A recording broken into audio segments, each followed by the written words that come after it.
चारों ओर अंधेरा था। अपने सोच में मग्न पूर्वी नीचे बैठकर बहुत वक्त तक ऐसे ही बैठे फर्श की तरफ एकटक देख रही थी। पति के धोखेबाजी से पूर्वी अंदर से टूट गई थी। उसने बोले हुए वो शब्द पूर्वी के दिल में घाव कर गए थे। इस बार पंकज ने तो हद पार कर दी थी। अब और जीने का कोई अर्थ नहीं बचा था। अब खुद को खत्म कर दूं, इसके सिवाय दूसरा विचार उसके मन में नहीं आ रहा था। दोनों बच्चे गहरी नींद में थे। एक नज़र उनकी तरफ देखा, उनके सिर पर प्यार से हाथ फेरा। आंखों में आंसुओं की धारा बहने लगी थी।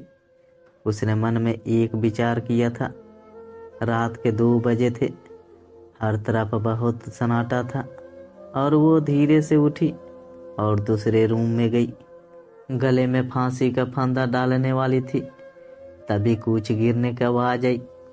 पूर्वी का 2 साल का बेटा जोर जोर से रोने लगा। उसी क्षण पूर्वी की 6 साल की बेटी चिल्लाने लगी, मम्मी छोटू बेड के ऊपर से नीचे गिर गया।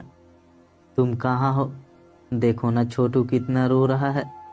पूर्वी भाग कर दूसरे रूम में आई और अपने बेटे को उठाकर अपनी गोद में लिया और अपने सीने से लगा लिया। बेटी रोते हुए बोली, मम्मी तुम कहाँ चली गई थी? मुझे बहुत डर लग रहा था। तुम हम दोनों को छोड़कर कहीं मत जाओ, मुझे अकेले में बहुत डर लगता है।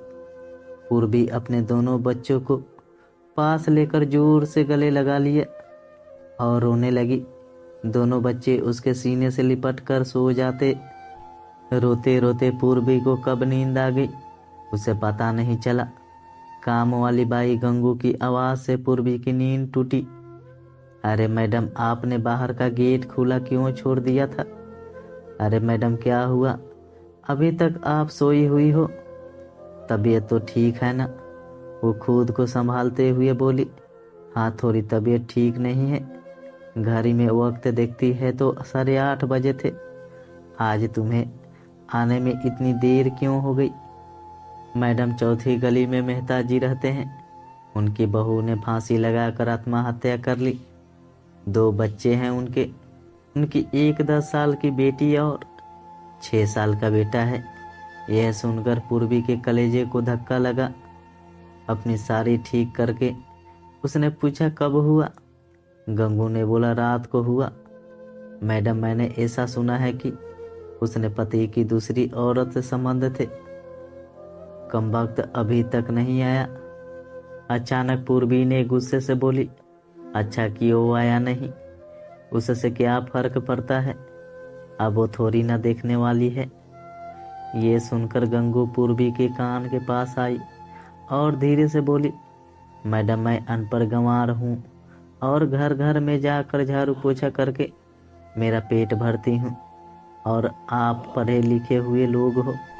भले मैं आपसे उम्र में बड़ी हूँ, जीवन का अनुभव आपके थोड़ा ज़्यादा है। आजकल साहब और आपके बीच जो चल रहा है वो ठीक नहीं है। मुंह बंद था, फिर भी मेरे कान खुले रहते थे। मैं एक औरत हूँ और औरत के दुख मैं भी समझती हूँ, इसलिए मुझे आपको एक बात बतानी है। आत्महत्या या कोई भी समस्या का समाधान नहीं हो सकता। जिंदगी में उतार चढ़ाव तो होते रहते हैं। इसका मतलब ऐसा नहीं कि आप अपनी जान दे दो। मैडम जी, कभी कभी आदमी अपना रास्ता भटक जाता है पर अंत में घूमकर अपने ही घर वापस आता है, और जब नहीं आए तो भी क्या फर्क पड़ता है? आप किसके लिए मरना चाहती हो? जो आपको प्यार नहीं करता, जिसको आपकी थोड़ी सी भी परवाह नहीं हो, उसके लिए आप जी नहीं सकती। जो आपसे प्यार करते हैं, जिसको आपकी कदर हो, आपके माता पिता जो आपसे बहुत प्यार करते हैं, आपके बच्चे जिनको आपकी ज़रूरत है। गंगू का बोलना सुनकर पूर्वी के आंखों में से आंसुओं की धारा बहने लगे। पूर्वी को गले से लगाकर रोने लगी। दोस्तों, अगर आपको ये कहानी अच्छी लगी हो तो मेरे वीडियो को लाइक करके चैनल को सब्सक्राइब ज़रूर करें।